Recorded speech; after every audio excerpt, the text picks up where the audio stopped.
Welcome back, or welcome to A Twist of Faith, depending. This week is going to finally conclude our look at the Book of Lucifer, the Enlightenment. It's been a hell of a journey to get to the end of this one because it was so long. Some of it was not that interesting. I'm your host, Alex Parkview, and we're going to get this done even though it's Christmas Day. Why?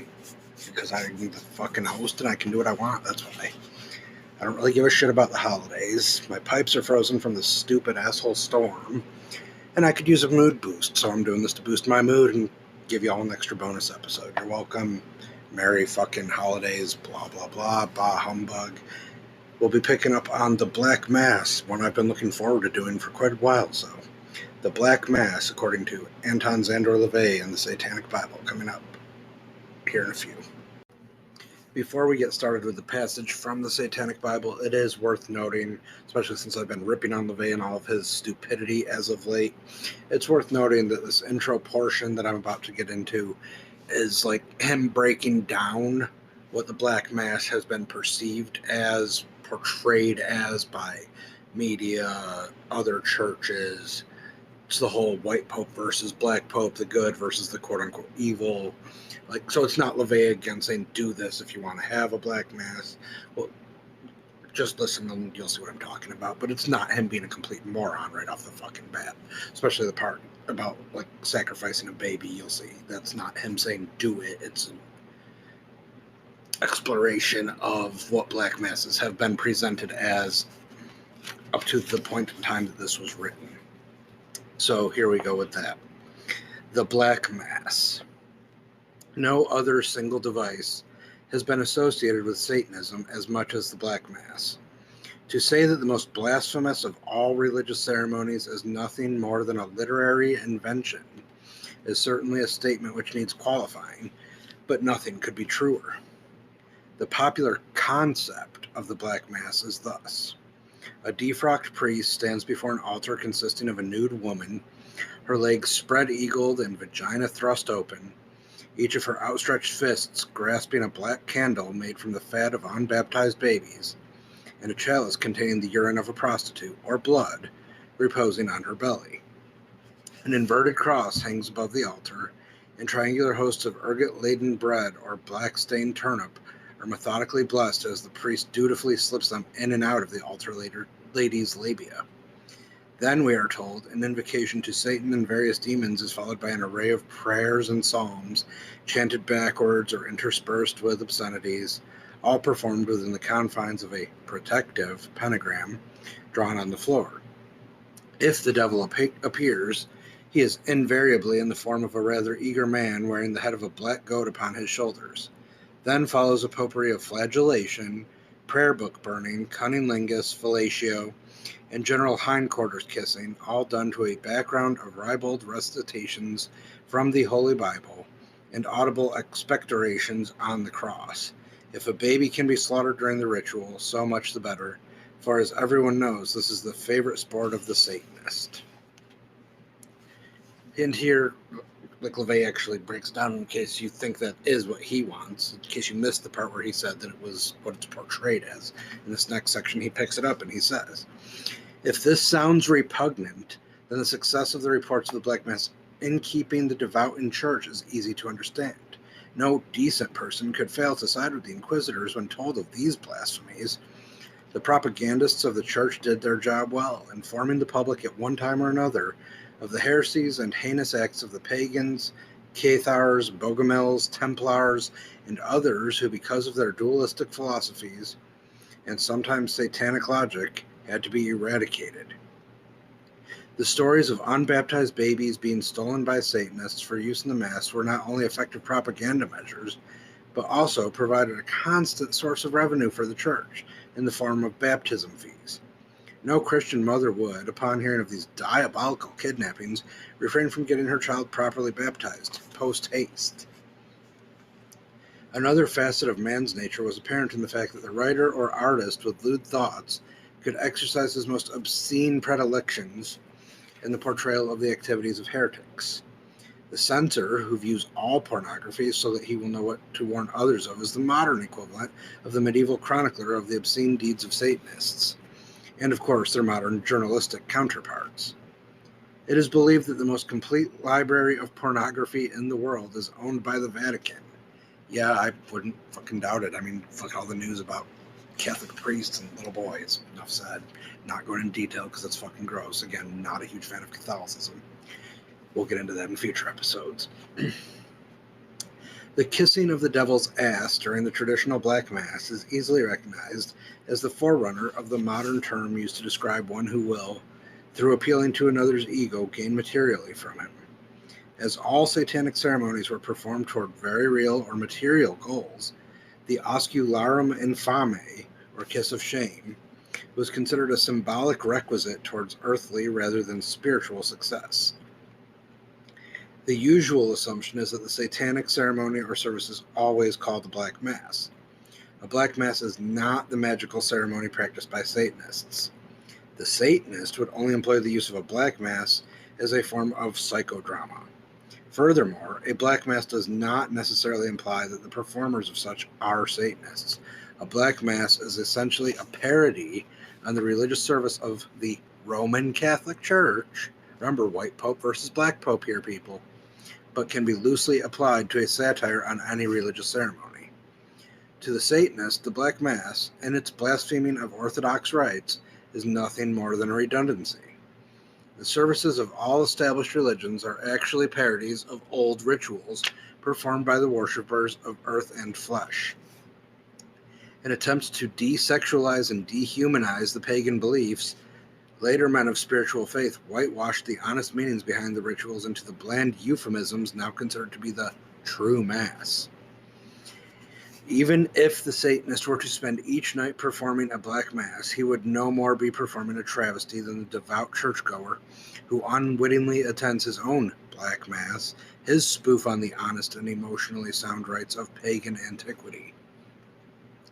Any ceremony considered a Black Mass must effectively shock and outrage, as this seems to be the measure of its success. In the Middle Ages, blaspheming the Holy Church was shocking. Now, however, the Church does not present the awesome image it did during the Inquisition. The traditional Black Mass is no longer the outrageous spectacle to the dilettante or renegade priest that it once was. If the Satanist wishes to create a ritual to blaspheme an accepted institution for the purpose of psychodrama, he is careful to choose one that is not in vogue to parody. Thus, he is truly stepping on a sacred cow. A little shot at Hinduism is my best guess there because of the sacred cow reference. A Black Mass today would consist of the blaspheming of such sacred topics as Eastern mysticism, psychiatry, the psychedelic movement, ultra-liberalism, etc. Patriotism would be championed, drugs and their gurus would be defiled, acultural militants would be deified, and the decadence of ecclesiastical theologies might even be given a satanic boost. The Satanic Magus has always been the catalyst for the dichotomy necessary in molding popular beliefs, and in this case, a ceremony in the nature of a Black Mass may serve a far-reaching magical purpose. In the year 1666, some rather interesting events occurred in France. With the death of Francois Mansart, the architect of the trapezoid, whose geometrics went to become the prototype of the haunted house, the Palace of Versailles was being constructed in accordance with his plans. The last of the glamorous priestesses of Satan, Jean-Marie Bouvier, Madame Guyon, was to be overshadowed by a shrewd opportunist and callous businesswoman named Catherine Dechet, otherwise known as La Voisson. Here was an erstwhile beautician who, while dabbling in abortions and purveying the most efficient poisons to ladies desirous of eliminating unwanted husbands or lovers, found in their lurid accounts of the messes noires a proverbial brainstorm. It is safe to say that 1666 was the year of the first commercial Black Mass. In the region south of Saint Denis, which is now called La Garenne, a great walled house was purchased by La Voisson and fitted with dispensaries, cells, laboratories, and a chapel. Soon it became de rigueur for royalty and lesser dilettantes to attend and participate in the very type of service mentioned earlier in this chapter. The organized fraud perpetrated in these ceremonies has become indelibly marked in history as the true Black Mass. When LaVey was arrested on March 13, 1679, in the Church of Our Blessed Lady of Good Tidings, incidentally, the die had already been cast. The degraded activities of LaVey had stifled the majesty of Satanism for many years to come. The Satanism for fun and games fad next appeared in England in the middle 18th century in the form of Sir Francis Dashwood's Order of the Medanum Franciscans, popularly called the Hellfire Club. While eliminating the blood, gore, and baby fat candles of the previous century's masses, Sir Francis managed to conduct rituals replete with good, dirty fun, and certainly provided a colorful and harmless form of psychodrama for many of the leading lights of the period. An interesting sideline of Sir Francis, which lends a clue to the climate of the Hellfire Club, was a group called the Dilettante Club, of which he was the founder. It was the 19th century that brought a whitewashing to Satanism and the feeble attempts of white magicians trying to perform black magic.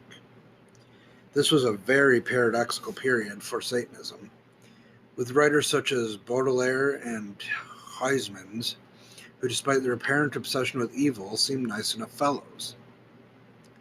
The devil developed his Luciferian personality for the public to see, and gradually evolved into a sort of drawing room gentleman.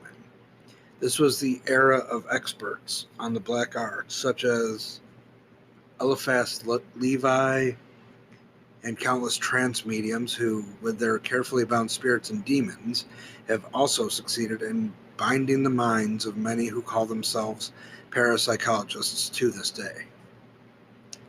As far as Satanism was concerned, the closest outward signs of this were the neo-pagan rites conducted by MacGregor Mather's Hermetic Order of the Golden Dawn and Aleister Crowley's later Order of the Silver Star, and Order of Oriental Templars, which paranoiacally denied any association with Satanism despite Crowley's self-imposed image of the Beast of Revelation.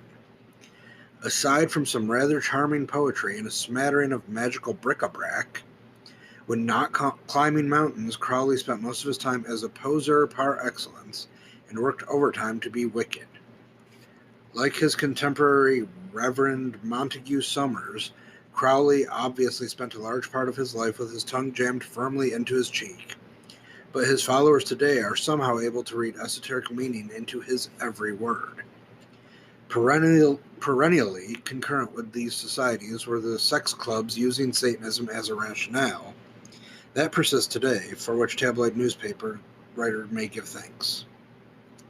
If it appears that the Black Mass developed from a literary invention of the Church to a depraved commercial actuality, to a psychodrama for dilettantes and iconoclasts, to an ace in the hole for popular media, then where does it fit into the true nature of Satanism, and who was practicing satanic magic in those years beyond 1666? The answer to this riddle lies in another.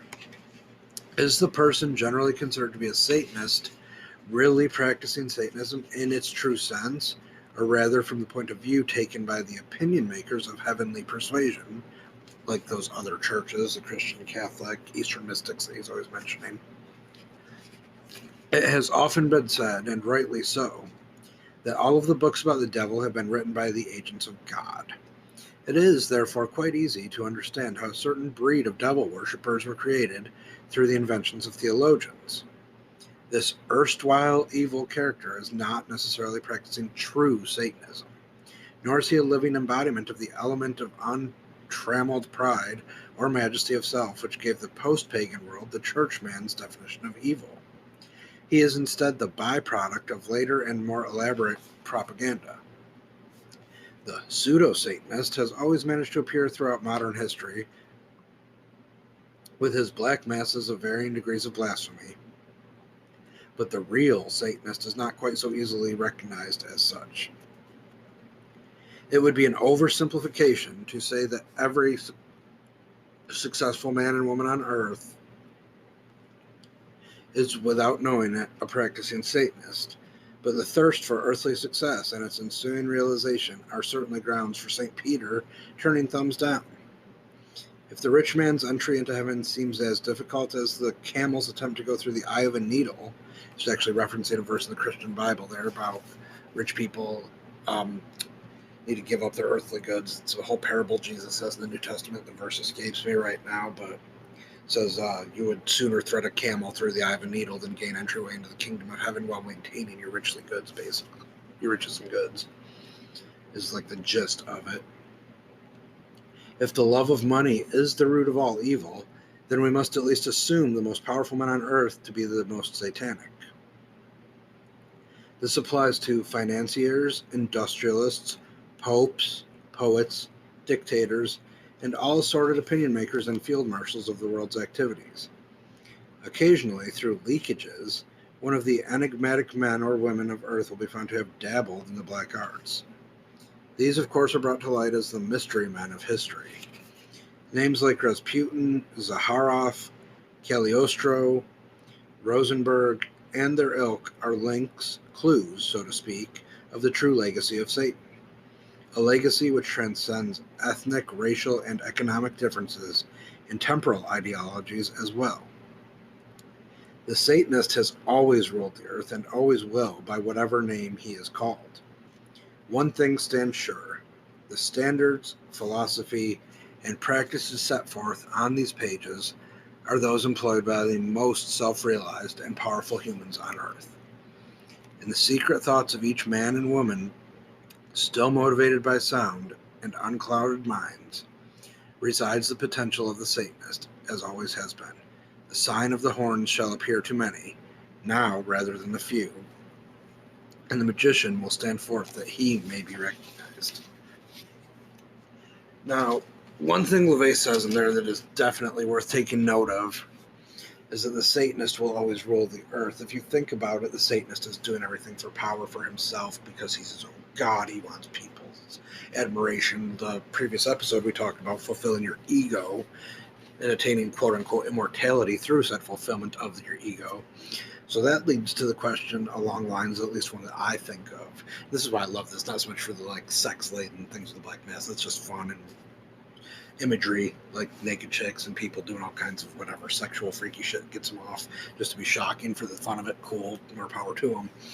But religious leaders, because the Bible clearly says in the Christian faith that there is no intermediary between God and man but the Lord Jesus Christ. But then you have the Catholic faith, which makes up its own thing and has all these popes, deacons, bishops, monsignors, fill in the fucking title here. I'm sure I forgot a few. So what's to say that these men are not Satanists in disguise, for lack of a better? Like, they're using their influence, their self-granted power through their vessel of the Vatican and all of its holy ways and all the scrolls that they have hidden, things where they leave out complete books of the Bible based on the scrolls that were written, because there's things as far as the missing years in Jesus' life in between his birth and his crucifixion. There's like, I think 12 or 13 years, maybe, I could be off on the number, unaccounted for in books that have been left out of the Bible that are accounted for in some of the scrolls in the lesser books. The King James Version of the Bible doesn't have some of the books that are in the Catholic Bible. Like, if we're supposed to believe all these faiths, shouldn't they all at least be based on the same shit? And, like, I'm not super familiar with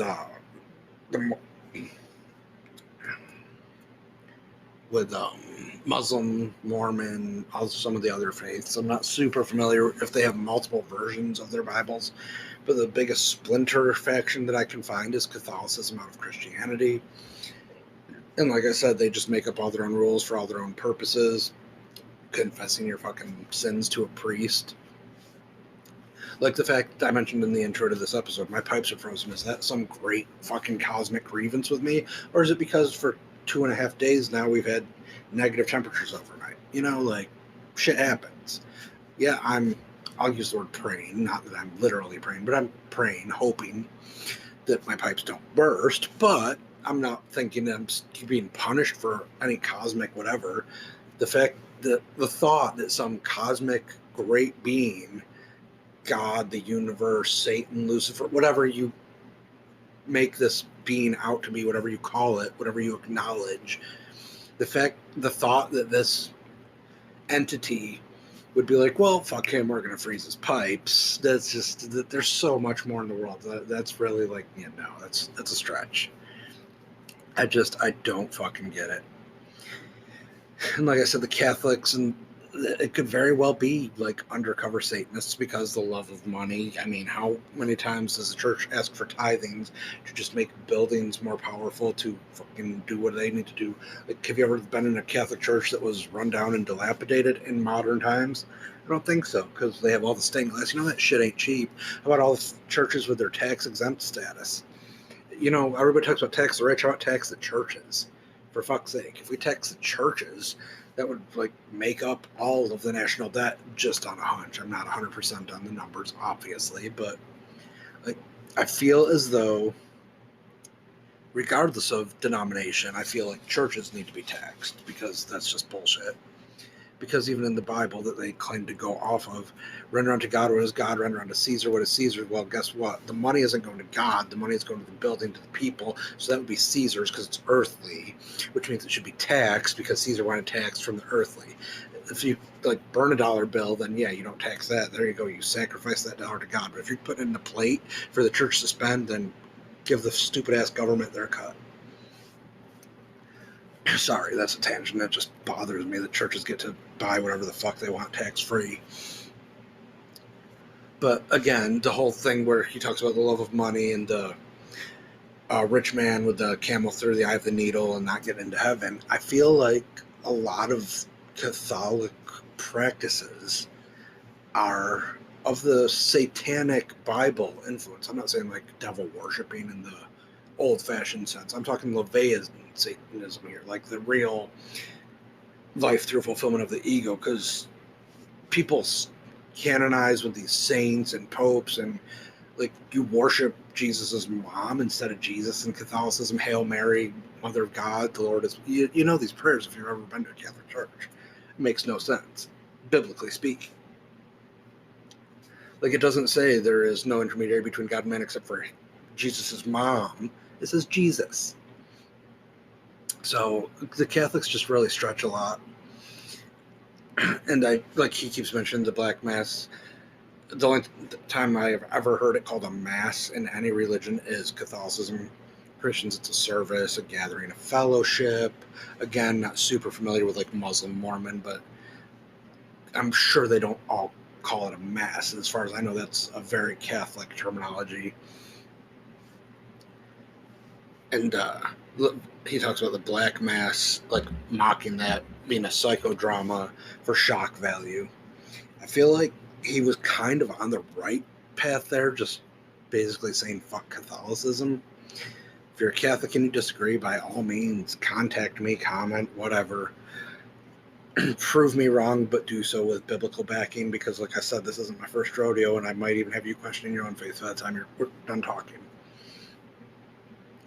But I just feel like with the Black Mass and LaVey's mention of Satanists always ruling the world, and you think of all the power, societally speaking, that the Catholic Church holds, I feel like, in a sense at least, some, if not all, some, for sure, some of the Catholic power figures are Satanists in the LaVeyan sense of the word, is what I'm getting at. I mean, you can't fucking whatever over a feeling, and that's what I feel like, based on the evidence presented, based on the writings of LaVey and his teachings. A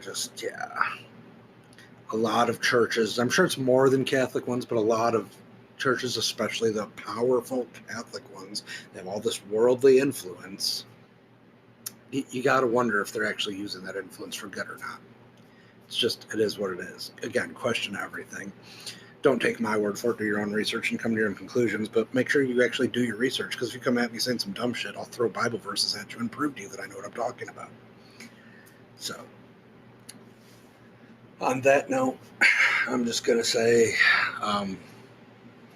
thanks for letting me vent, bitch. Have a moment of happy here. Because, like I said, I'm going through some shit. I hate the holiday season. Fucking loathe it. Despise it. Don't get me wrong, I love my kid. I don't give a shit about holidays, though. I don't. And it's even more just blah this year, because you sit there and, like, the whole Christmas thing. Everybody's like, oh, Christmas, Christmas, Christmas. All these people are all about Christmas because they give a shit about gifts and materialism. They would be great fucking Satanists because they're looking out for numero uno and their ilk and their gifts and the kin, and fuck that. The whole reasoning behind Christmas in the traditional sense was the birth of a savior. And again, this is not me telling you, oh, well, you have to follow this because this is it. It was actually taken from pagan beliefs, like LaVey even mentions that, how the Christian faiths and the Catholic faiths kind of just took whatever they wanted from pagan and made them a little more palatable. But for the Christians out there, Christmas is about the birth of a savior, the redeemer, like spend time, praise, worship, families, love. It's not about fucking gifts. The only mention of gifts in the goddamn Bible is the 3 wise men giving gifts to Jesus. It's not about traveling at the last minute and getting all the sales from the stores and being scumbag fucking human beings. So it just sickens me when I see all these posts on social media and people are like, they shut down the roads because of the storm. Well, fuck, I wanted to see my family. You know what? A lot of people wanted to see their family. Get over it, wait till the weather's less shitty, and go see them next week. There's nothing that says you have to celebrate Christmas on the day as far as your gift-giving ceremony and your get fat fucking feast, all right? So just get over yourselves. Fuck. I'll be back in a few minutes with an conclusion, and then I'll just fucking call it. I'm so disgusted with people as a whole, especially the ones that claim to be all about peace, love, and worship, and all they can think about is fucking themselves and their gifts. Alright, thanks for tuning in to another episode of A Twist of Faith. I'm your host, Alex Parkview. I know I got off on a few tangents, but I mean, fuck, they were warranted. People act like assholes every year at this time, and it's usually the most churchy of the bunch that do it, but just rewind the episode about a minute and a half and you'll see what I'm talking about rather than me getting into it again. But I know I went off on some tangents. I know I bashed Catholicism a little bit, but if you've listened at all, you know that is, like, for sure the one religion that I actually have a total problem with, because they just kind of make up their own rules as they go, and apparently the world is okay with it. Like, I try to keep all of my bias at a minimum with this podcast for you. I will even cover things from Catholicism, because I told you I will cover anything. I'm going to be doing exorcisms because a friend asked me to. I will cover Catholic things, but just know that I am covering them based on the information presented in their works that they put out, because I personally do not buy into Catholicism.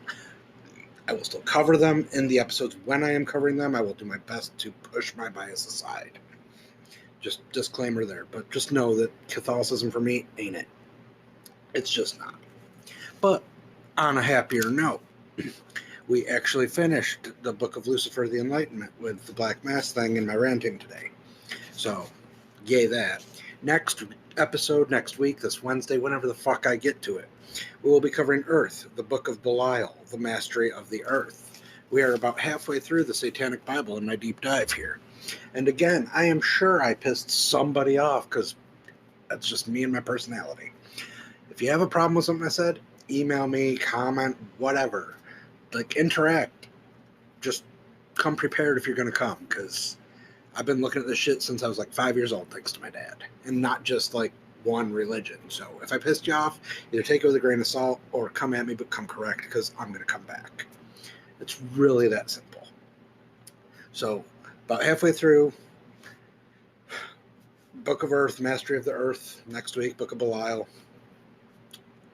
This was my Black Mass rant about the Christmas holiday, my fucking pipes being frozen, about Catholics being scummy undercover Satanists, just a little bit of everything this week. It's all good. It is what it is. I just interpret it as I read it, and I do it all like almost live. Like, I record it and then I publish it, because I don't give myself a chance to backpedal. What I say is what I mean. If I didn't mean it, I wouldn't say it. It's really that simple. So, twistoffaithpodcast@gmail.com if you want to email me, if you want to bitch at me there. I'm sure you can comment on whatever platform you listen on. I do post up on YouTube. Feel free to fucking blast me with comments there. Good, bad, otherwise. I will respond to any that are more than like a simple thank you kind of comment, because those I appreciate the thanks, but that's not why I do it. And it doesn't give me much to interact with when you're just saying thank you. I'm not going to sit there and say you're welcome every time someone says thank you. So, yeah, just, I don't know, like grain of salt it or come at me, but come correct, I guess. Next week, we start the second half of the Satanic Bible. I can't believe we're finally out of the Book of Enlightenment. That one took forever. Some good stuff in there, lots of disappointing dumb shit. If you go back and listen to the episodes, I was not too pleased with LaVey on some of it, but I still presented it as written. Even the episode I really didn't want to do that I did, what was it, 2 weeks ago, a week ago? I don't remember anymore. They're all kind of running together in my head. Again, just thanks for tuning in. Share it around. Purposes are strictly educational. Like I said, I'm not trying to tell you that your religion is right, wrong. Hell, even if you're Catholic, I'm not telling you not to be a Catholic. If you believe it, more power to you. Just know that for me, you'll never convince me of it for the Catholics. But I'm not saying be a Satanist. I'm not saying don't be a Satanist. I'm not saying follow Crowley. He was mentioned in this week's readings. I'm not saying don't follow him. I'm not saying be a Christian. I'm not saying don't be a Christian. I'm just giving to you what I've got as far as their teachings of whatever one I'm covering at the time, and trying to make it easier for you to understand. If you're hearing everything I'm telling you about the Satanic Bible and you're like on track with LaVey, more power to you for your ascription to his beliefs and his word. I've helped you find some sort of religious purpose in this life. Fucking hallelujah. I don't know, like, my purposes are never to mock. I know I mock Catholicism. I mock LaVey, but my purposes are not to mock the actual faith that you have. Just know that certain faiths, Catholicism, are never going to be my faith of choosing. And like I said, my religious beliefs, for the sake of this podcast, don't really matter. I do have a set of beliefs. In case you hadn't noticed, it doesn't follow any one thing. I may do an episode in the future in which I describe my actual beliefs. I might just make that a pay-only episode. Like, if you pay the money, you can hear about my religious beliefs if you're that interested. I don't know. We'll figure that out. But, this has been A Twist of Faith. I'm your host, Alex Parkview, and you'll get another episode whenever I record another one. Wednesday at the latest, though, because I always do my Wednesday drops. So, Alex Parkview, A Twist of Faith. Thanks for listening. Don't forget to share us.